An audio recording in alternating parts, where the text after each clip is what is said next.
ఈరోజు మనకి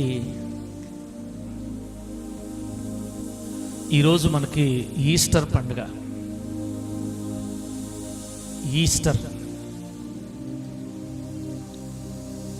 పునరుద్ధానం చెందిన రోజు అని అర్థం. మూలాలు ఏవైనా ఈ రోజు యొక్క పరమార్థం, అంతరార్థం ఏంటంటే యేసుక్రీస్తు వారు సమాధి నుండి తిరిగి లేచిన రోజు. అది దాని అర్థం. యేసుక్రీస్తు వారు సమాధి నుండి తిరిగి లేచిన రోజు. నిన్న గుడ్ ఫ్రైడే ప్రార్థన జరుపుకున్నాం మనం. ఎందుకు అది మంచి శుక్రవారం అయింది అంటే, యేసు ప్రభు వారిని, మన రక్షకుడైన యేసయ్యని సిలువ వేసిన రోజు. ఆయన మరణ వేదన సహించి మరి సిలువలో ప్రాణం పెట్టి చనిపోయి శుక్రవారం రోజు సాయంత్రం 6 గంటల లోపే యేసు ప్రభు వారిని సమాధి చేశారు. చెప్పండి, ఏం చేశారు? సమాధి చేశారు. శుక్రవారం 6 గంటలకి సాయంత్రం రోజు మారిపోద్ది కాబట్టి వాళ్ళకి విశ్రాంతి దినం సమీపిస్తుంది అనమాట. శనివారంలోకి వెళ్ళిపోతారు 6 గంటలకి. అందుకని వాళ్ళు 6 లోపే సమాధి చేసి వెళ్ళిపోయారు.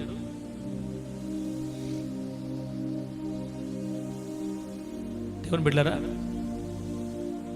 తర్వాత సరిగ్గా ఆదివారం తెల్లవారుజామున కొంతమంది స్త్రీలు యేసు ప్రభు వారి బాడీకి, మరలా శరీరానికి సుగంధ ద్రవ్యాలు పోద్దామని, యూదుల ఆచారం ఏంటంటే చనిపోయిన వ్యక్తిని బాగా వాళ్ళు సుగంధ ద్రవ్యాలతో, అగరుతో, సువాసనిచ్చే తైలంతో, పరిమళ తైలంతో బాగా రెడీ చేస్తారు బాడీని. శుక్రవారం రోజు సమయం లేక, టైం లేక టక చేసేసి సమాధిలో పెట్టేశారు. ఇంకా బాగా చెయ్యాలి మా బోధకుడికి, మా ప్రభువుకి అనుకున్నారో ఏమో, వాళ్ళు మరలా ఆదివారం తెల్లవారుజామున కొంతమంది స్త్రీలు సుగంధ ద్రవ్యాలు తీసుకొని ఆ గుహలో లేదా సమాధిలో ఉంచబడిన యేసయ్య శరీరానికి పోద్దామని వచ్చారు. వాళ్ళు వచ్చి సమాధి దగ్గర చూసేసరికి మన సమాధులు లాంటి కాదు యూదులు చేసే సమాధులు ఆ రోజుల్లో. మనలాంటి సమాధులు కాదు. మనం ఎక్కడ చేస్తున్న సమాధి, మనిషిని, చనిపోయిన వ్యక్తిని మట్టి తీసి గొంతు తీసి పొడుస్తాం. అది క్రైస్తవుల క్రమం. యూదులు ఇప్పుడు అలా చేస్తున్నారు, కానీ అప్పట్లో అలా కాదు. వాళ్ళకి ఇప్పుడు మనలాగే చేస్తున్నారు. అప్పట్లో అలా కాదు. ఒక కొండల్లో లోపల గుహలు చెక్కుతారు. గుహలు చెక్కిస్తారు. ఒక కొండ లాంటి దాంట్లో చిన్న చిన్న గుహల్లాగా చెక్కించి శరీరాన్ని తీసుకెళ్ళి మామూలు బాడీకి క్లాత్ జుట్టేసి, గుడ్డ జుట్టేసి, మొత్తం పైనుంచి కింద జుట్టేసి ఆ గుహలో పెట్టేస్తారు. లేదా ఒక పెద్ద రంధ్రం లాంటిది ఉంటే ఆ రంధ్రంలో పెట్టేసి పైకి దానికి ఎదురుగా పెద్ద రాయి బొర్లిచ్చేస్తారు. అడ్డం పెట్టేస్తారు ఆ రాయిని. కొంతకాలానికి ఆ బాడీ అంతా దెబ్బతిని మరి డిస్పోజ్ అయిపోయి కుళ్ళిపోయి ఎముకలు మాత్రం మిగులుతాయి. మరలా ఎవరైనా చనిపోయారు అనుకోండి, ఆ ఇంట్లో మళ్ళీ ఆ రాయి బొర్లించడం, మళ్ళీ మనిషిని పెడతారు. ఇలా వాళ్ళ కుటుంబస్తులందరూ ఒకే దగ్గర ఉండి వాళ్ళ ఎముకలన్నీ వాళ్ళకు ఉండాలని వాళ్ళ ఆశ అప్పట్లో. అందుకని డబ్బులు ఉన్నవాళ్ళు ఎవరికి వారే సమాధులు తొలిపించుకునేవాళ్ళు. ఆ రోజుల్లో ఎవరికి వాళ్ళే సమాధులు తొలిపించుకునేవాళ్ళు డబ్బున్నవాళ్ళు. డబ్బు లేని వాళ్ళు అంటే ఎట్లా జరిగిపోయేది. కానీ యూదుల ఆచారం ఏంటంటే మట్టిలో పెట్టకుండా ఒక గుహలాగా చేసి దాన్ని పెట్టేవాడు. అటువంటి గుహ అరిమతయ యోసేపు అని ఒక ధనవంతుడు తన ద్రాక్ష తోటలో తొలిపించుకొని ఉంటే తన కోసం కొత్తగా, ఇంకా దాంట్లో ఎవరిని పెట్టలా, కొత్త సమాధి. అది సమయం అయిపోతుందని టకటక యేసు ప్రభు వారికి బట్టలు చుట్టేసి కొంచెం సుగంధ వేలు పూసేసి సమాధిలో పెట్టేశారు. ఇప్పుడు మరలా పోద్దామని ఆ శిష్యులు వస్తే, ఆ స్త్రీలు చూస్తే ఆ సమాధికి అడ్డుగా ఉన్న పెద్ద బండరాయి దొర్లించబడి ఉందంట.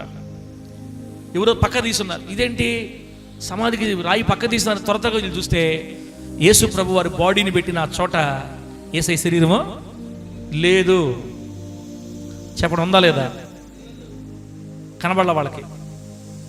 బాడీ కనపడలేదు, కానీ యేసయ్య తల దగ్గర, కాళ్ళ దగ్గర ఆయనకు చుట్టిన వస్త్రాలు ఉన్నాయి. ఆయనకు చుట్టిన వస్త్రాలు అట్టే ఉన్నాయి అక్కడే. వీళ్ళకి ఏమవుతుందంటే ఎవరో యేసయ్య శరీరాన్ని మొత్తం తీసుకెళ్ళిపోయారు. నుంచి తీసుకెళ్ళింది ఎవరు? శత్రువులే తీసుకెళ్ళిపోయారు ఈయన బాడీని అని వాళ్ళు అనుకుంటారు. ఓని ఆడస్తున్నారు. ఇక అక్కడ ఉన్న వాళ్ళంతా టెన్షన్ పడిపోతున్నారు. మగ్దలేని మరియా మామూలు ఏడుపు కాదు. అంతలో ఒక 2 దేవదూతలు యేసు ప్రభు వారి బాడీని ఉంచిన స్థలంలో తల వైపున ఒకరు, కాళ్ళ వైపున ఒకరు నిలబడి ఉన్నట్టు కనపడ్డారు వీళ్ళిద్దరికి, ఈ స్త్రీలకి. ఇద్దరు దేవతలు కనపడ్డారు.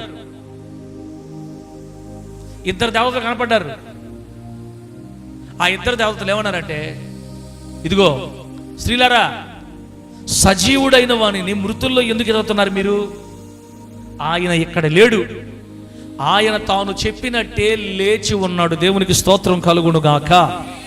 గట్టి చెప్పండి హల్లెలూయా.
దేవుని నామానికి మహిమ కలుగును గాక.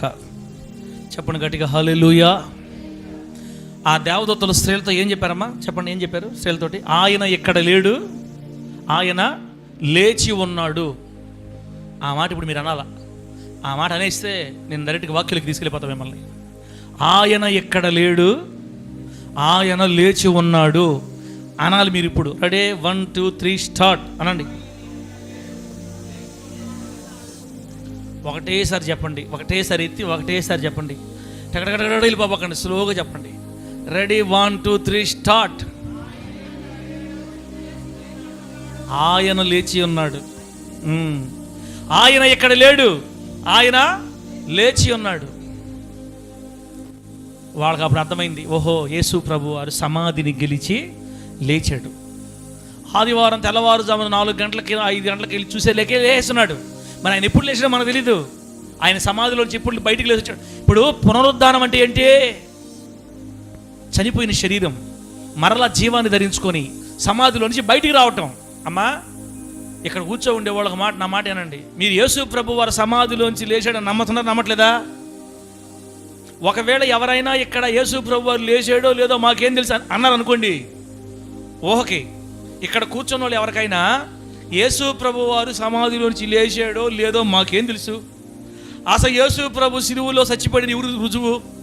అసలు యేసు ప్రభు ఉండాడా లేదా ఎవరికి రుజువు అనేవాళ్ళు ఎవరైనా ఉన్నారంటే, ఒకవేళ నిజంగా ఆ మైండ్ మీకు ఉందంటే, మిమ్మల్ని యేసయ్య పిలవలేదని అర్థం.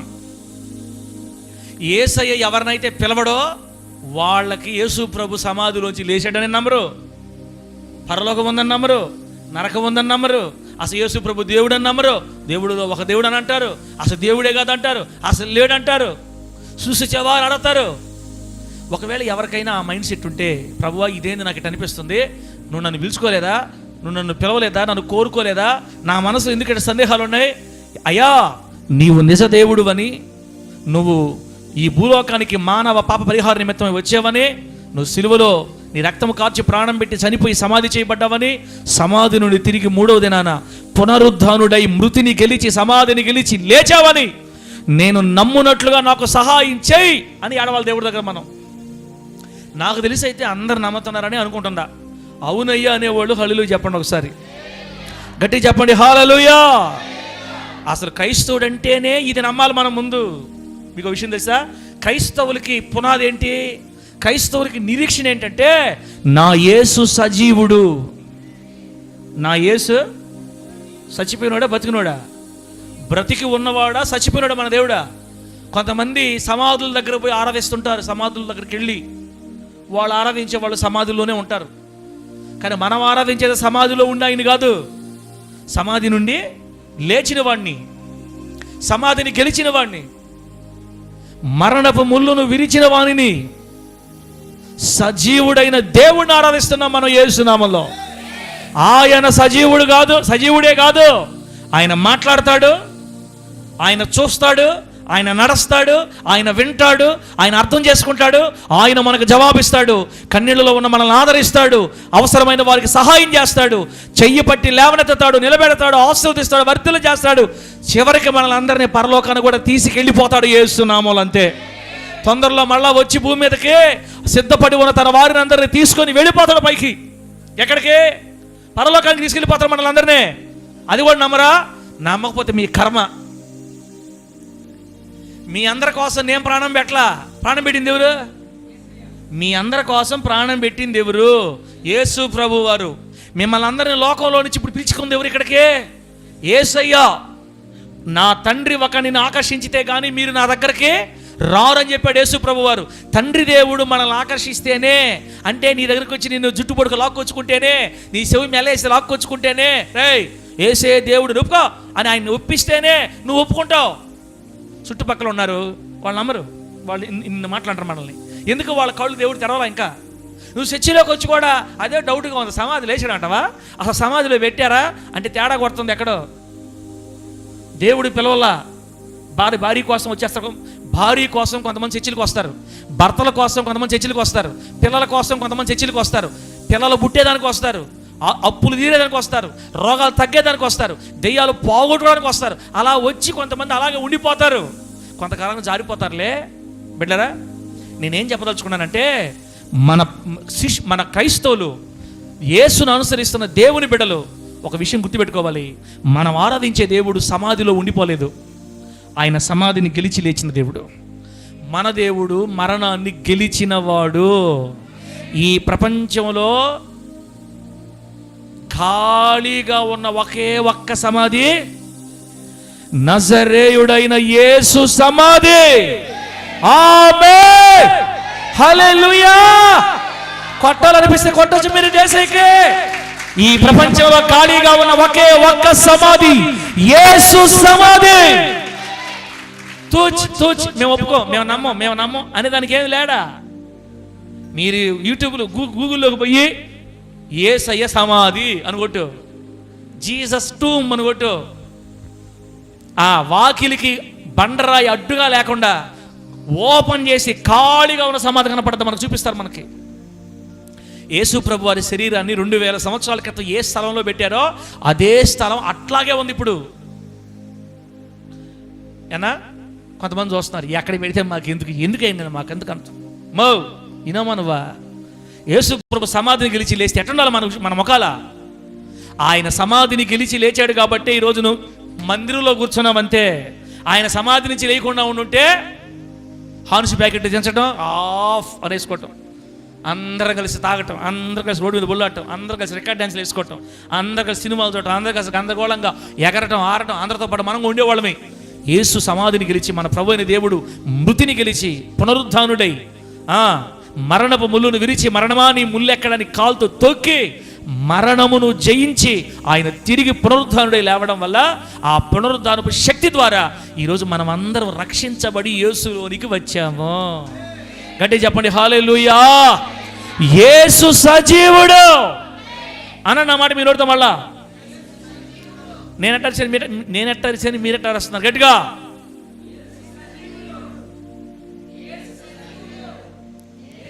నా దేవుడు సజీవుడు. హల్లెలూయా. ఏది నోర్లు? మీ నోళ్లలో యేసు రక్తం పోయ్యా? పక్కింటి వాళ్ళు తొగు వేసుకోమనా? అబ్బో, మామూలుగా ఆడవు నోర్లు. నా జోలికి వస్తే సినిమా చూపిస్తా అంటారు. మళ్ళీ అప్పుడు నేను ఎవరు జోలికి పోను, సొక్కలు చూపించేస్తాను. నా జోలికి వస్తే ఆ సొక్కలు రేపు చూపిద్దు, ఈ సొక్కలు చూపించాం. మనం ముందు ఏం చెప్పాలి? మనం యేసయ్య దగ్గరకు వచ్చే, నా యేసయ్య ఎవరు? చచ్చిపోయినోడా సజీవుడా? బ్రతికినోడా చచ్చిపోయినోడా? బ్రతికి ఉన్నవాడు. ఇదిగో నేను మృతుడనైతిని కానీ యుగ యుగములు సజీవుడనైనానని ప్రకటన గ్రంథంలో దేవుడు చెప్పాడు. ఆయన ఒకప్పుడు చనిపోయాడు, 3వ రోజు మృతిని గెలిచి లేచాడు. ఇప్పుడు ఇప్పుడు సమాధిని గెలిచి లేచాడంటే మనిషా దేవుడా? చెప్పండి మర్యాదగా. సమాధిని గెలిచేది ఎవరు? మనిషా దేవుడా? ఇప్పుడు మీకు అలెగ్జాండర్ తెలుసా? అలెగ్జాండర్ ది గ్రేట్ ప్రపంచమంతటిని 33 సంవత్సరాల వయసులో జయించిన, ప్రపంచమంతటిని దాదాపుగా మొత్తం జయించేశాడు. అంతే 33 సంవత్సరాలకే. నాకంటే చిన్నవాడు. ప్రపంచం మొత్తం జయించేశాడు అంతే. గ్రీకు వీరుడు. ఆయన గుర్రం ఎంత దూరం పరిగెత్తే ఆ దేశం అంతా స్వాధీనం చేసుకుంటాడంట. ప్రపంచ వీరుడు, ప్రపంచాన్ని స్వాధీనం చేసుకున్న, యుద్ధాల ద్వారా ఆక్రమించుకున్న వీరుడు, రాజు, చక్రవర్తి. దేవుడి దయ వల్ల మన భారతదేశం దోమ గుట్టి, ఏ దోమ గుట్టినా కుట్టచ్చు కానీ శాంతక్క, మన ఇండియా దోమ కానీ గుట్టిందంటే అవుట్. కాశ్మీర్ దగ్గర, పంజాబ్ దగ్గర వచ్చి యుద్ధానికి వస్తున్నాడు అనా, ఆ అడవుల్లో గుట్టింది. మన ఇండియాలో అడుగు పెట్టాడు, ఇండియా దోమ గుట్టింది అంతే. ప్రపంచ వీరుడు ఇండియా దోమకి సలాం. ప్రపంచాన్ని జయించిన గ్రీకు వీరుడు చిన్న దోమని జయించలేకపోయాడు. ప్రపంచంలో ఉన్న దేశాల అధిపతులందరినీ జయించుకుంటా ఆక్రమించుకున్నటువంటి గ్రీకు వీరుడు ఒక్క ఇంచు కూడా ఉండదు. అది చిన్న దోమ, విషజ్వరాలు వ్యాపింపజేసే చిన్న దోమ కాటుకి అవుట్. అతన్ని సమాధి చేశారు తీసుకెళ్ళి అతని సొంతూరులో. ఆ సమాధి ఈ రోజుకి కూడా ముయ్యబడే ఉంది, తెరవబడలా, ఖాళీగా లేదు ఆ సమాధి. తర్వాత రోమా సామ్రాజ్యాన్ని పరిపాలించిన గొప్ప చక్రవర్తి జూలియస్ సీజర్ ఆయన సమాధి కూడా ఇప్పుడు ముయ్యబడని, తెరవబడిందా? ముయ్యబడే ఉంది. మన భారతదేశంలో బాబాలుగా, దేవుళ్ళుగా చలామణి అవుతున్న వాళ్ళ సమాధులన్నీ ముయ్యబడే ఉన్నాయి. చూసుకోండి, నేను 3 రోజు వస్తా అన్నాడు. సరే నమ్మారు వాళ్ళు, పెట్టారు, రాలా. ఇంకా అసలు ఇటుపోయాడు అటెన్షన్ మనిషి. మన దగ్గరలో ఇంట్లో దరివేస్తే రోడ్ల మీద ఆడాడుండి పాపం ఏదో కొంచెం అందరి దగ్గర అడిగి భోజనం చేస్తున్న ఆ మనిషిని కూడా తీసుకొని వచ్చి దేవుని చేస్తున్నారు, తెలుసు కదా. ఇంట్లో పరిస్థితులు బాగలేక రోడ్డు మీద వచ్చి బాధలు పడే వాళ్ళని కూడా తీసుకొని వచ్చి దేవుడు చేశారు. ఆయన సమాధి కూడా ముయ్యబడని, తెరవబడిందా? ముయ్యబడే ఉంది. మీరు ఎక్కడికైనా వెళ్ళండి, ప్రపంచంలో నువ్వు ఎక్కడికి వెళ్ళినా దేవుళ్ళుగా పిలువబడేవాళ్ళు, దేవుళ్ళు కొలబడేవాళ్ళు, దేవుళ్ళుగా ఆరాధించబడే వాళ్ళ సమాధులు సైతం ఇప్పటికీ ముయ్యబడే ఉన్నాయి. ఈ ప్రపంచంలో తెరవబడిన ఒకే ఒక్క సమాధి యేసు సమాధి. ఆ సమాధి ఈరోజు ప్రపంచాన్ని నివ్వెరపరుస్తుంది. ఆ ప్రపంచం ఆ సమాధిని చూసి ఆశ్చర్యపోయింది. ప్రపంచం కాదనలేని నగ్న సత్యంగా మారిపోయింది ఆ సమాధి. ఆ సమాధిలో ఒకప్పుడు మరణం ఉంది, కానీ ఆ శవం కుళ్ళిపోకుండా లేచిందని శాస్త్రవేత్తలు ఒప్పుకున్నారు. ప్రపంచాన్ని గడగడలాడిస్తున్న సమాధి మనం ఆరాధిస్తున్న నజరేయుడైన యేసు సమాధి. హల్లెలూయా! యేసయ్య ఆ పునరుద్ధానుడై మరణంను గెలిచి లేవడం వల్ల మన జీవితాలకు వెలుగు వచ్చింది, ప్రపంచానికి వెలుగు వచ్చింది. ప్రపంచ ప్రజలు దీవించబడ్డారు, నీతిమంతులయ్యారు, పరిశుద్ధులయ్యారు, పరలోక రాజ్యానికి వారసులయ్యారు, నిత్య జీవానికి వారసులయ్యారు. ఆయన పునరుద్ధానం వల్ల ఎన్నో మేలులు జరిగాయి. అయితే ఈరోజు నేను మీకు ఏం చెప్పదలుచుకున్నానంటే, బిడ్డరా, యేసు ప్రభు వారిని సిలువ వేసి ఆయన సిలువలో మరణించిన తర్వాత ఆయనను సమాధి చేయటానికి ఒక వ్యక్తిని దేవుడు వాడుకున్నాడు. ఆ వ్యక్తిని గురించి మనము ఈ ఈస్టర్ రోజు చెప్పుకొని ముగిచ్చేస్తా, ఒక 10-15 నిమిషాలు అంతే. యేసు ప్రభు వారిని సిలువ వేసి సిలువలో చనిపోయిన తర్వాత ఆయనని సమాధి చేయడానికి ఇంకెవరు ముందుకు రాలేదు. యేసు ప్రభు వారిని సమాధి చేసేదానికి కూడా ఆయనకు తోడెవరు లేరు. ఆయన బ్రతుకున్నప్పుడు కొన్ని వేల మందికి మేలు చేశాడు, కొన్ని వేల మందికి అద్భుతాలు, స్వస్థతలు, ఆశ్చర్యకార్యాలు చేశాడు. యేసు ప్రభు వారు బ్రతుకున్నప్పుడు కుష్ఠరోగుల్ని బాగు చేశాడు, దయ్యాలు ఉన్న వాళ్ళకి పారదోలేడు, రక్తస్రావ రోగ స్త్రీలనే బాగు చేశాడు, గుడ్డోళ్ళకి చూపు, కుంటి వాళ్ళకి నాలుక, కాళ్ళు, మగవాళ్ళకి నాలుక, చెవిటి వాళ్ళకి చెవులు, చాంద్రవాయువు అంటే పెరాలసిస్, పక్షవాతం ఉన్న వాళ్ళకి స్వస్థత. ఇలా ఎన్నో రోగాలను దేవుడు స్వస్థపరిచి వేల మంది ప్రజలని ఆదరించి బాగు చేసి గొప్ప చేసి ఆయన అనేక మందికి ఆశీర్వాదకరంగా ఆ రోజుల్లో మారితే, ఆయన చనిపోయిన తర్వాత చూసేదానికి ఒక్కడు కూడా రాలేదు. ఆయన సమాధి చేసే ధైర్యం ఎవరికి రాలేదు. ఎందుకంటే రాజులు అడిగి, పిలాతును అడిగి సమాధి చేయాలి. దీని అర్థం ఏంటంటే, ఉండారులే నాకు బిడ్డలు, ఈ బిడ్డలు చాలు నా జీవితానికి అనుకోబాకరా ఇస్రాయల్ పాస్టరా అని అర్థం అనమాట. వరుగుండ అబ్రాహ్మణ్ చూసి భలే మురిసిపోతున్నావు నువ్వు, వరుగుండ అబ్రాహ్మణ్ నేను ఎప్పుడు ఎత్తుకొని తిరుగుతాడు అనుకోబాకు అంటే ఆ వరుగుండ అబ్రాహ్మణ్ వెళ్ళి అటు అవతారని కాదులే. యేసు ప్రభు వారు దగ్గర 300 సంవత్సరాలు ఉన్న శిష్యులు కూడా చివరికి ఆయన బాధలో వచ్చినప్పుడు, ఆయన మరణంలోకి వచ్చినప్పుడు ఒక్కరు కూడా దగ్గర లేరు తల్లి, లేరమ్మా. అంటే దీని అర్థం ఏంటంటే మనం నమ్ముకోదగిన వాళ్ళు ఈ భూలోకంలో మనకి ఎవరు లేరు. మీకు కూడా కూతురు నమ్మాల్సిన అవసరం లేదు, కొడుకులు నమ్మాల్సిన అవసరం లేదు, కోడళ్ళు అల్లుళ్ళు నమ్మాల్సిన అవసరం లేదు. ఎవరికి వారే యమునా తీరే అన్నట్టుంది లోకం ఇప్పుడు. ఇంకా అందుకే మనం ఎవరిని నమ్మినా ఎవరు నమ్మకపోయినా మన పక్షాన్ని ఎవరు ఉండాలా? దేవుడు ఉంటే చాలు. సమాధిని గెలిచిన యేసయ్య మన పక్షమందుంటే ఈ లోకంలో ఎవరున్నా ఎవరు లేకపోయినా అన్నీ ఉన్నట్టే, అందరూ ఉన్నట్టే యేసు నామములో. చెప్పండి గట్టిగా హల్లెలూయా. యేసయ్యని సమాధి చేయడానికి కూడా ఆయనకి ఎవరు లేకుండా పోయారు. యేసయ్యకి ఒక సొంత సమాధి కూడా లేకపోయింది. అటువంటి పేదరికంలో దేవుడు ఒక వ్యక్తిని వాడుకున్నాడు ఆయన సమాధి కోసం. ఆయన గురించి ఇప్పుడు బైబిల్లో చదువుతాం. కళ్ళు మూసేవాళ్ళు కళ్ళు మూసుకోండి, నిద్రపోయేవాళ్ళు నిద్రపోండి, తూగేవాళ్ళు తోగండి. దేవుడు మిమ్మల్ని సమృద్ధిగా ఆశీర్వదించి ఇంకా మంచి నిద్రను మీకు ఇచ్చును గాక. మార్కు సువార్త 15వ అధ్యాయం, మార్కు సువార్త 15వ అధ్యాయం 42వ వచనం తీయండి ఒకసారి.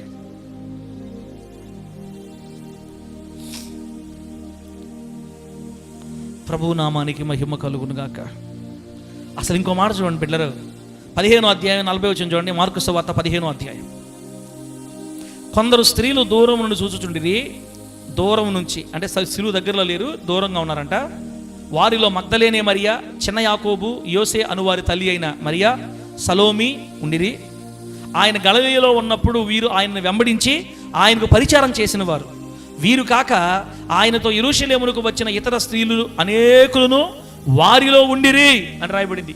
యేసు ప్రభు వారిని సిలువేసినప్పుడు, తమ్ముడా, యేసు ప్రభు వారు సిలువేసినప్పుడు, సిలువలో యేసు ప్రభు వారు చనిపోయినప్పుడు 12 మంది శిష్యులు లేరంట. కానీ కొందరు స్త్రీలు మాత్రం యేసయ్య దగ్గరే. అంటే దీని అర్థమైంది, కొడుకుల కంటే కూతుర్లే మేలు అని అర్థం. యేసయ్య సమాధి దగ్గర, యేసయ్య శరీరం దగ్గర, యేసయ్య బాడీ దగ్గర, సిలువ దగ్గర కొంచెం దూరంలో అనేక మంది స్త్రీలు ఉన్నారంట. అంతేగాని మనవాళ్ళు కొడుకులు అరను ఏమనుకోండి మీరు, ఇంకా కూతుర్లే మేలు.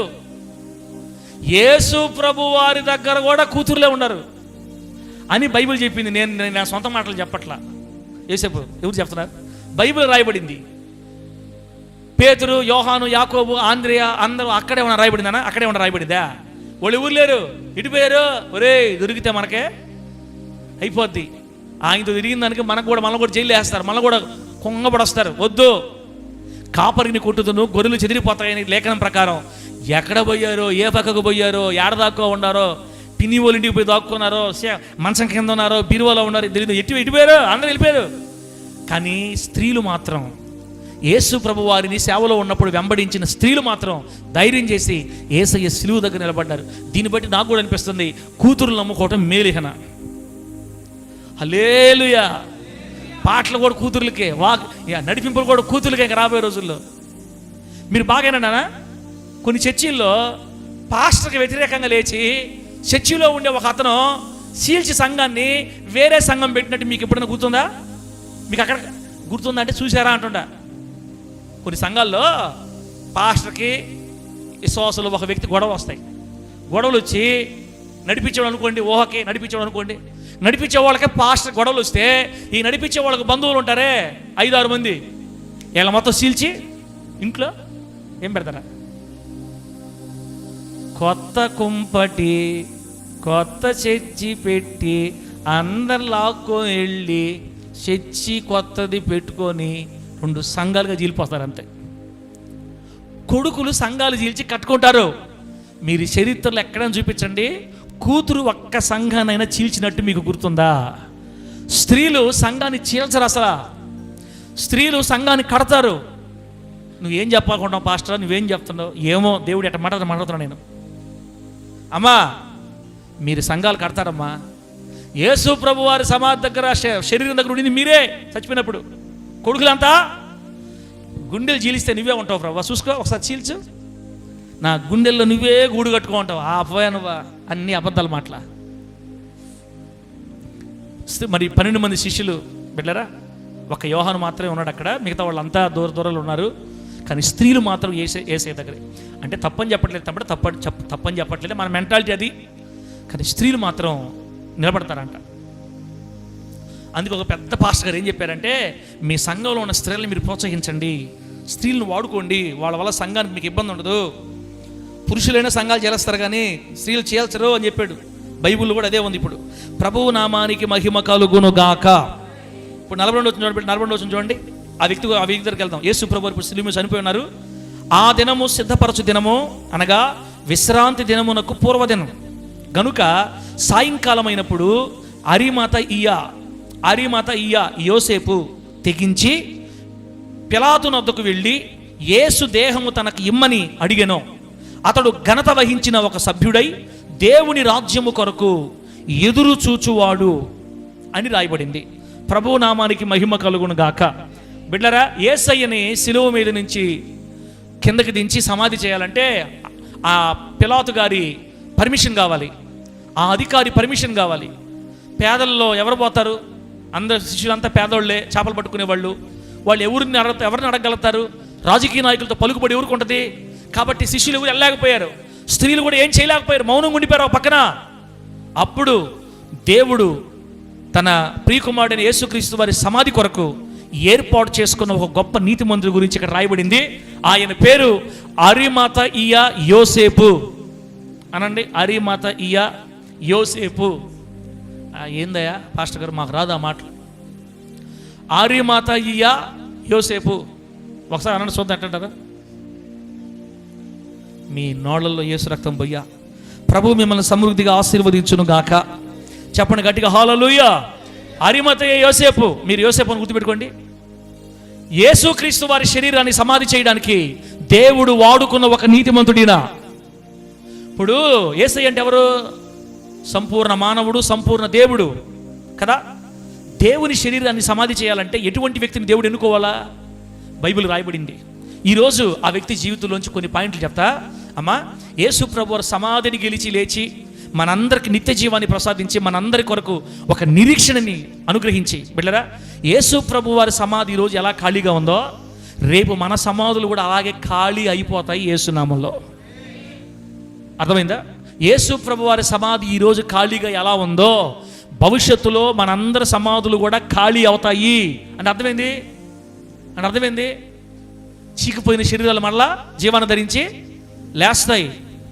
మరలా మన శరీరాలు ఎలాగే లేస్తాయి మట్టిలో నుంచి. హలో, అదే క్రైస్తవ్యం అంటే. అందుకే క్రైస్తవ్యంలో ఎన్ని కష్టాలు వచ్చినా ప్రజలు బయటికి పోరు. మనకున్న నిరీక్షణ ఇంకెవరికి ఉండదు. మీరు బయటికి పోయి ఎవరైనా అడగండి, చచ్చిపోయిన తర్వాత ఏం సంగతి? చచ్చిపోయిన తర్వాత ఇంకేముంది, తగ్గుడో బిక్కుడో అయిపోయింది ఇక్కడ, ఇంకంతే అంటారు. క్రైస్తువులు అలా అనరు. మరణము తర్వాత కూడా మనకు మంచి జీవితం ఉంది. ఆమేన్ చెప్పండి గట్టిగా. మరణము తర్వాతే అసలాట, మరణము తర్వాతే శ్రేష్టమైన జీవితం, మరణము తర్వాతే అసలు సిసలైన జీవితం ఉందని మన నమ్మకం. ఎందుకు? యేసు ప్రభు వారు సమాధి ఎలా ఖాళీగా ఉందో రేపు మన సమాధులన్నీ ఖాళీ అవుతాయి. అంటే సమాధుల్లో నుంచి దేవుని బిడ్డలు లేస్తారు. దేవుని బిడ్డలే కాదు, ప్రపంచంలో మనిషి పుట్టిన ప్రతి ఒక్కడు కూడా సమాధిలోంచి లేస్తాడు రేపు. ఇదే శరీరంతో, కాకపోతే మహిమ శరీరంతో లేస్తారు. మహిమ ఉండదు మన శరీరాలకి. ఈ మహిమ శరీరాలతో లేచి నీతిమంతులైతే పరలోక రాజ్యానికి, పాపులైతే ఎక్కడికే? అగ్నిగుండానికి పంపబడతారు. అలా అగ్నిగుండంలో పాపులు యుగయుగాలు, పరలోక రాజ్యంలో నీతిమంతులు యుగయుగాలు దేవునితో బ్రతుకుతారు. దేవునికి స్తోత్రం కలుగును గాక. గట్టి చెప్పు హల్లెలూయా. అలా మనం పరలోక రాజ్యంలో బ్రతకాలి కాబట్టి భూమి మీద ఉన్నప్పుడు జాగ్రత్తగా ఉండాలని మనం నేర్చుకుంటున్నాం. మన ఇష్టం వచ్చినట్టు బతికితే నరకానికే, మన ఇష్టాలు చంపుకొని దేవుని కోసం బతికితే పరలోకానికి కదా. అందుకే దేవుడు ఈ మందిరాలు, ఈ బైబిళ్ళు, ఈ చర్చి, ఈ పాస్టర్లు ఎందుకు పెట్టి ఇలా ఎందుకు మీకు చెప్పిస్తున్నాడంటే మరణము తర్వాత మనకు శ్రేష్టమైన జీవితం ఉంది. కొందరు అనుకుంటున్నట్టుగా మరణమే ముగింపు కాదు, మరణమే ఒక ఆరంభం మన జీవితానికి. శ్రేష్టమైన నిత్య సియోను సామ్రాజ్య ఆ పరిసరాలు, ఆనందం, ఆ జీవితం, అబ్బో శ్రేష్టమైన ఆ స్థితిగతులకి మరణమే ఆరంభం అన్నమాట. అందుకని మనం ధైర్యంగా ఉంటాం, మనకు దిగులు ఉండదు. చచ్చిపోయేటప్పుడు చచ్చిపోతాను బాధపడతాం, చచ్చిపోతాడేమో అని బాధపడతాం, కానీ చచ్చిపోయిన తర్వాత దిగులేదు, ఏం లేదు. మరలా చనిపోయిన మా అమ్మని నేను మరలా ఏసైతో రేపు చూస్తాను అనుకుంటాం. మనం చనిపోయిన మన కుటుంబస్తులు మరలా ఏసైతో మనకు రేపు కనబడతారు. మనం ఒకరినొకరు మరలా చూసుకుంటాం. కొంతకాలం ఎడబాటు, అంతే, కొద్ది కాలం ఎడబాటు, తిరిగి మరలా అందరం కలుసుకుంటాం. ఇదేంటి పాస్టర్ గారు? అవునా, అందరం కలుసుకుంటాం. మళ్ళా సచిన వాళ్ళు ఏడకపోవట్లా, ఆల్రెడీ ఒక ప్లేస్లో భద్రంగా ఉన్నారు.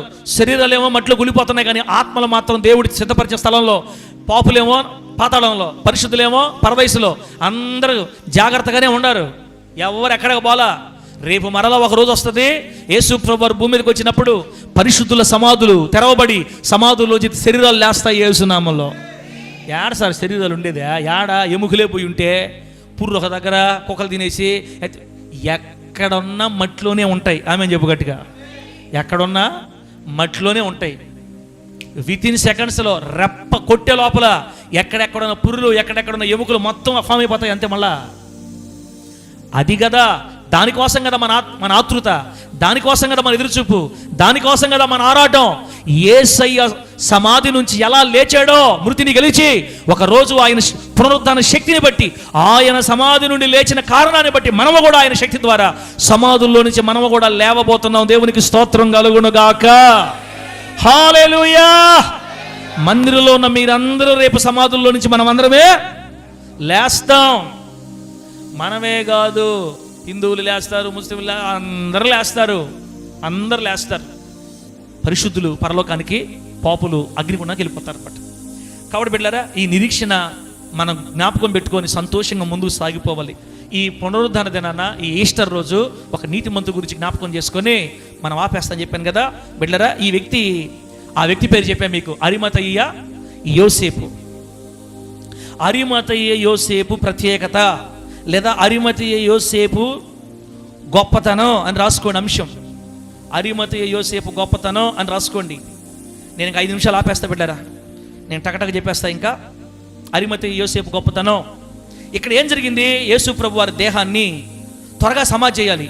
ఎందుకంటే మరి విశ్రాంతి దినం దాకా శరీరాల్ని శిలువ మీద ఉంచకూడదు అన్నమాట. చనిపోయిన వాళ్ళని ఉంచకూడదు, త్వరగా సమాధి చేసేయాలి అని ద్వితీయోపదేశకాండంలో మరి మోషే గారి ద్వారా దేవుడు చెప్పించాడు. ఒకసారి ఆ మాట చూడండి. ద్వితీయోపదేశకాండం 21వ అధ్యాయం, ద్వితీయోపదేశకాండం 21వ అధ్యాయం 22, 23 వచ్చి చూస్తే, మరణ శిక్షకు తగిన పాపం ఒకడు చేయగా అతన్ని చంపి మ్రాను మీద వ్రేలాడదీసిన ఎడల, చూడండి చెప్తున్నాడు, మ్రాను మీద వ్రేలాడదీసిన ఎడల అతని శవము రాత్రి వేళ ఆ మ్రాను మీద నిలవకూడదు. వ్రేలాడదీయబడిన వాడు దేవునికి శాపగ్రస్తుడు కనుక నీ దేవుడిని యెహోవా స్వాస్థ్యముగా నీకు ఇచ్చిన దేశమును నీవు అపవిత్రపరచుకున్నట్లు అగత్యముగా ఆ దినమునే వానిని పాతి పెట్టవలెను అని రాయబడింది. మోషే గారి ద్వారా దేవుడు చెప్పించాడు. ఇశ్రాయేలు దేశంలో ఎవరైనా ఒక వ్యక్తి పాపం చేస్తే ఆ వ్యక్తిని చంపితే ఆ వ్యక్తి రాత్రిపూట శవంగా ఉండకూడదు. దేశంలో రాత్రిపూట అతను ఉంచకూడదు. అందుకని ఆ రోజే అతని మీరు పాతి పెట్టాలి అని దేవుడు చెప్పిన కారణం, ఆ ధర్మశాస్త్రంలో ఉన్న ఆ విషయాలన్నీ అరిమతయ్య యోసేపుకు తెలుసు కాబట్టి, అయ్యో టైం అయిపోతుంది, నీతిమంతుడే నా ప్రభు శరీరం అలా ఉండకూడదు, త్వరగా నా ప్రభు శరీరం నేనే సమాధి చేయాలని ఆయన దేవుని మరి యేసు ప్రభు వారిని గురించి ప్రత్యేకమైన భారం కలిగిన వాడై, యేసు ప్రభు వారిని గురించి ప్రత్యేకమైన శ్రద్ధ కలిగిన వాడై త్వరగా పిల్లల దగ్గరికి వెళ్ళి, అయ్యా మీరు అనుమతిస్తే నేను నేను సమాధి చేయాలి అని అడిగితే, అప్పుడు చనిపోయాడా? చనిపోయాడండి. సరే తీసుకెళ్ళి సమాధి చేసేయి అని మరి అనుమతిస్తే త్వరగా పరిగెత్తుకొని వచ్చి శిలువ మీద చనిపోయి ఉన్న యేసయ్య శరీరాన్ని కిందకి దించి, కట్లు విప్పి కిందకి దించి ఆ దేహాన్ని కడిగి త్వరగా బట్ట చుట్టి ఆ బట్ట మీద సుగంధ ద్రవ్యాలు పూసి ఒక 5-6 మంది స్త్రీలు, కొంతమంది పురుషులు అందరూ కలిసి త్వరగా మోసుకొని వెళ్ళి పక్కనే ఉన్న అతని ద్రాక్ష తోటలో ఆయన కొరకు తొలిపించుకున్న కొత్త సమాధి, ఆ కొత్త సమాధిలో యేసయ్యని ఉంచడం జరిగింది. ప్రభు నామానికి మహిమ కలుగును గాక. గట్టిగా చెప్పండి హల్లెలూయా. బిడ్డలారా, ఇప్పుడే మరి అరిమతయ్య యోసేపు తన సమాధిని యేసయ్యకి ఇచ్చేశాడు. తాను తొలిపించుకున్న సమాధిని యేసయ్యకి ఇచ్చాడు. తన సమాధిలో, శ్రేష్టమైన సమాధిలో, అతను ధనవంతుడు బిడ్డలారా, అతను ధనవంతుడు, బాగా డబ్బున్న వ్యక్తి. ద్రాక్ష తోట కూడా ఉంది. ఆ తోటలోనే తన కోసం సమాధి తొలిపించుకున్నాడు. ఆ కొత్త సమాధిలో యేసయ్య బాడీని పెట్టి బండరాయి అడ్డుగా పెట్టేశారు, సమాధి చేసేశారు. ఇప్పుడు ఏమి నేర్చుకోవాలి సార్ ఆయనలో నుంచి మనము? ఇప్పుడు ఆయనలో నుంచి మనం ఏమి నేర్చుకోవాలి?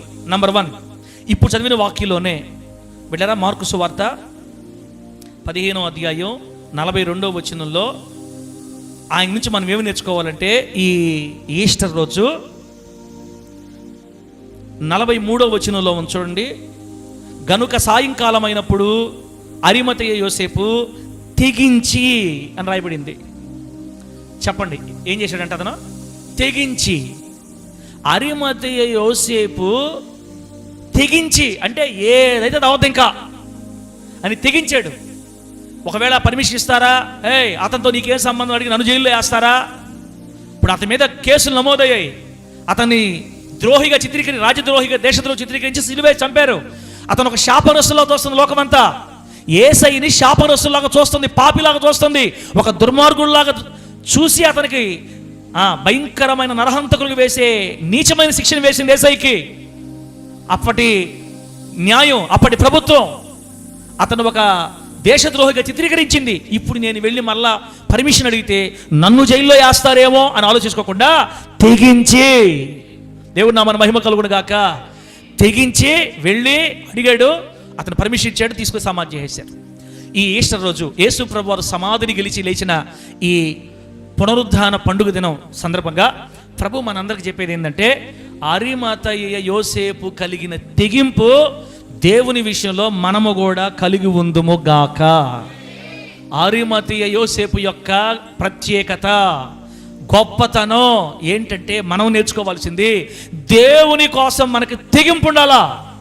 తెంపు చెప్పు, ఏముండాలా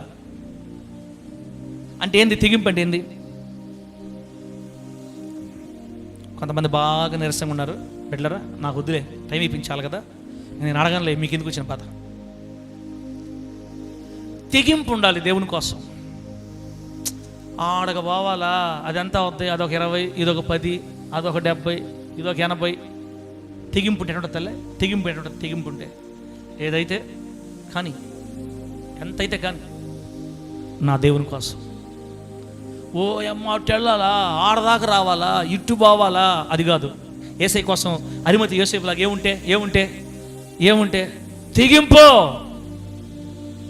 దేవుని పనులలో తెగింపు ఉండాలి, దేవుని కోసం తెగింపు ఉండాలి. కొన్ని కార్యాలు చేయడానికి మనం సంకోచిస్తుంటాం, సందేహిస్తుంటాం. మన సొంత పనుల కోసమైనా ఆలోచించి వెనక ముందు అడుగులు ఇచ్చేమో, కానీ దేవుని పని, దేవుని కార్యం, దేవుని కోసం అనుకున్నప్పుడు ధైర్యంగా దూసుకుపోవాలి యేసునామములో ముందుకంతే. గట్టి చెప్పండి హల్లెలూయా. ఒకవేళ అధికారులు ఇతన్ని సమాధి పర్మిషన్ అయినప్పుడు, ఎవరా నువ్వు అతన్ని సపోర్ట్ చేస్తావని నన్ను జైల్లో వేసినా పర్వాలే, నా ప్రభుని, నా బోధకుడిని ఇంకా నేను ఉంచకూడదు, త్వరగా సమాధి చేయాలి, ఏదైతే అదవద్ది. తెగించాడు. మీరు తెగిస్తున్నారా? తెగించకపోతే నాకేం నష్టమే లేదు తమ్ముడా, అమ్మా. మీరు తెగించకపోతే నాకు నష్టం లేదు, మనకే నష్టం. దేవుని విషయాల్లో మనం తెగింపు కలిగి ఉండాలని వాక్యం సెలవిస్తుంది. తెంపు ఉండాలా, దూసుకుపోయే తత్వం ఉండాలా. దేవుని కార్యాలు, దేవుని సన్నిధి, దేవుని మందిరానికి, ఆత్మ సంబంధమైన విషయాల్లో తెగింపు ఉండాలా. ఇలా చేస్తే ఏమైనా అవద్దేమో, ఏమి లేదు, దూసుకుపోవటమే. దేవుడి కోసం నిలబడితే వాళ్ళు అనుకుంటారేమో, ఏమి లేదు, దూసుకుపోవటమే. ప్రభు కార్యాల్లో, ఆత్మ సంబంధమైన కార్యాల్లో మనం తెగింపు కలిగి బ్రతకాలని వాక్యం సెలవిస్తుంది. అరిమతయ యోసేపు కలిగిన తెగింపు అన్ని విషయాల్లో దేవుడు మనందరికి సమృద్ధిగా అనుగ్రహించునుగాక. నంబర్ 2, యోహాను సువార్త 19:38.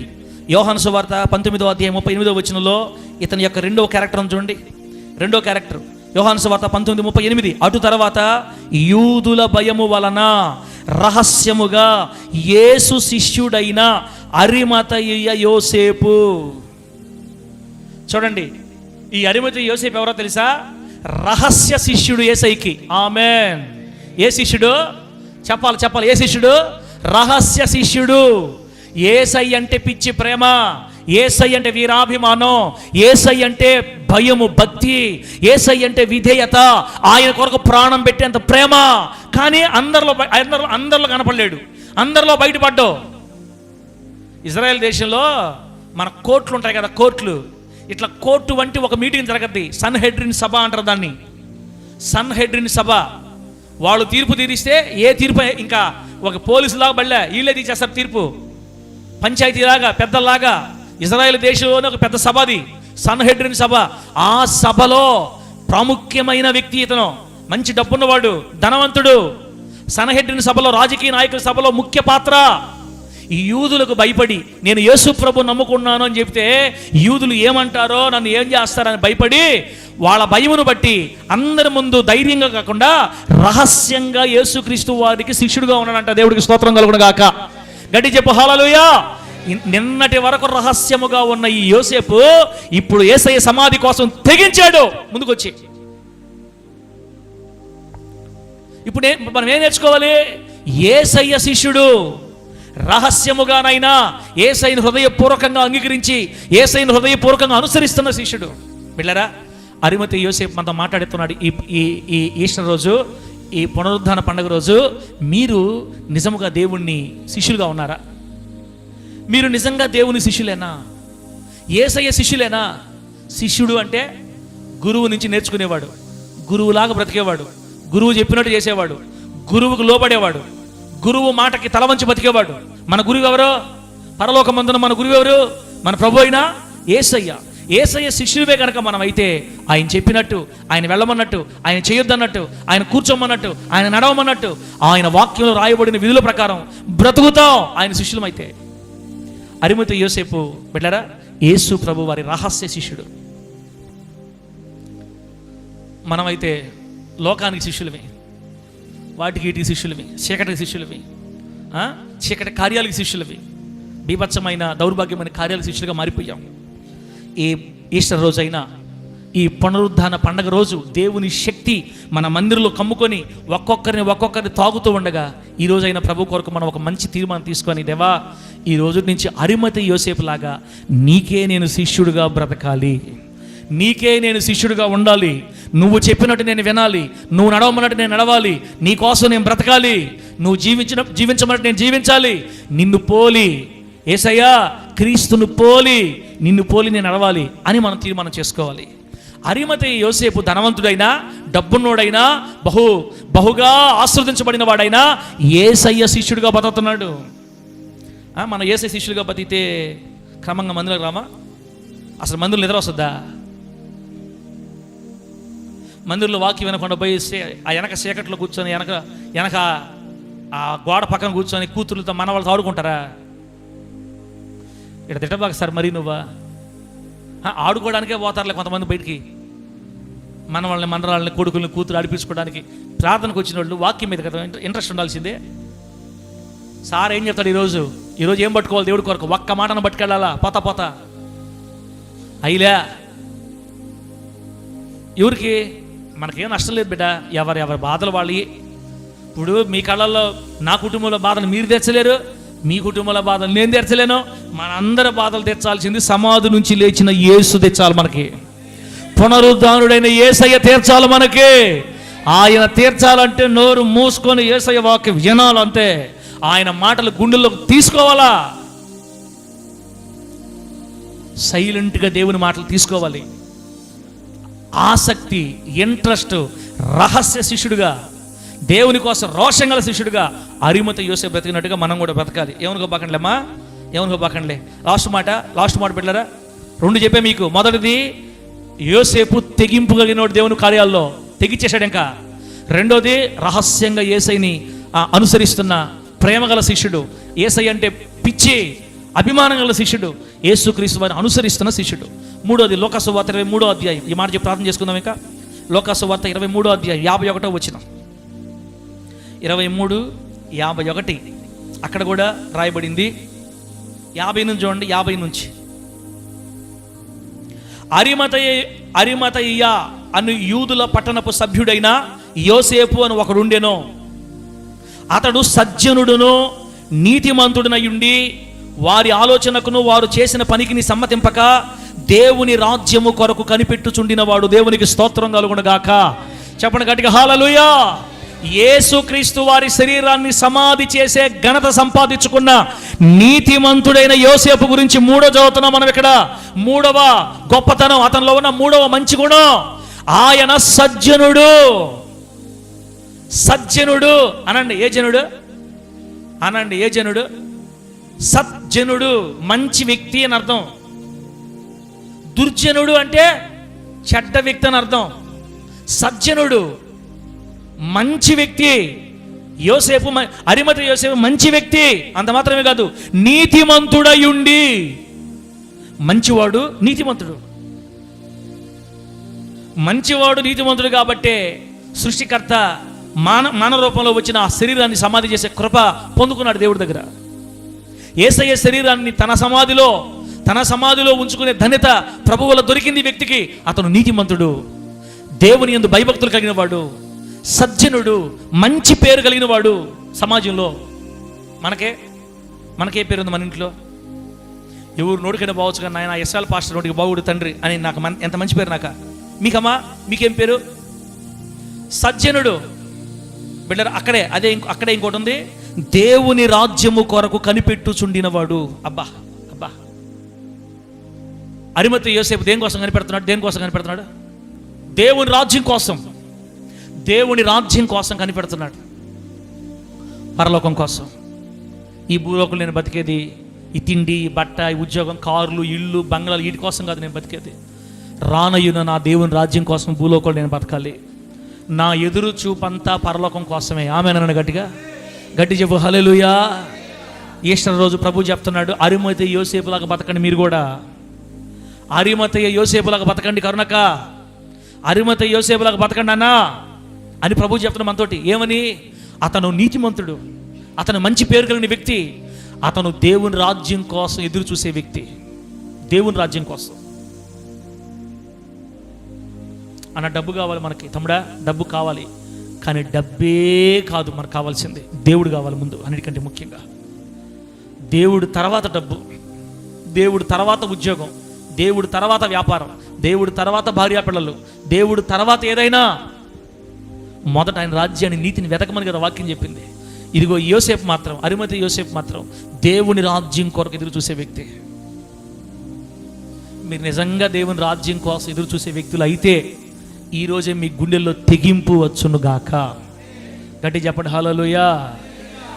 ఇలా చేస్తే వాళ్ళు అనుకుంటారేమో, ఇలా చేస్తే వీళ్ళేమో అనుకుంటారేమో, ప్రార్థన చేస్తే పక్కింట్లో కనపడద్దేమో, ఇలా చేస్తే ఏమో అనుకుంటారేమో. ఇవన్నీ ఉండవు. ఇంకా తెంపు వస్తుంది నీ ప్రభు కోసం. బిడ్డ, 3 విషయాలు చెప్పా. ఇంకా నేను ప్రార్థన చేస్తున్నా. 3 విషయాలు చెప్పా. నంబర్ 1, మొదట ఏం చెప్పాను? అరిమతయి యోసేపు తెగింపు కలిగిన వ్యక్తి, దేవుని కార్యాల్లో తెంపు కలిగిన వాడు. ఏమైనా చేస్తాడు, ఎంతైనా చేస్తాడు. ధనవంతుడు కాబట్టి ఏమైనా అయిపోయి చేస్తాను ఎంత దేవుని కోసం. తెగింపు ఉండాలి. రెండోది, అరిమతయి యోసేపు ఏం చెప్పాడన్నా? రహస్య శిష్యుడు.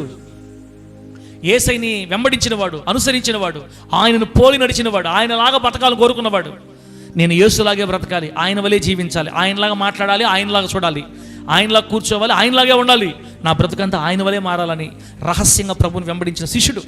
మూడోది, అతను మంచి వ్యక్తి, మంచి పేరు సంపాదించుకున్నాడు, నీతిమంతుడు, దేవుని రాజ్యం ఎదురు చూస్తున్నాడు, ఒక విలువైన స్థితిలో ఉన్నాడు, అన్ని రంగాల్లో మంచి పేరు సంపాదించుకున్న ఒక నీతిమంతుడైన వ్యక్తిగా ఆ రోజుల్లో సాక్ష్యము సంపాదించుకొని యేసయ్య దృష్టిని ఆకర్షించి, పరలోక తండ్రి దృష్టిని ఆకర్షించి, ఆయన ప్రియకుమారుడైన యేసుక్రీస్తు వారి శరీరాన్ని ఈ యోసేపుకు దేవుడు అప్పగించాడు యేసు నామములో.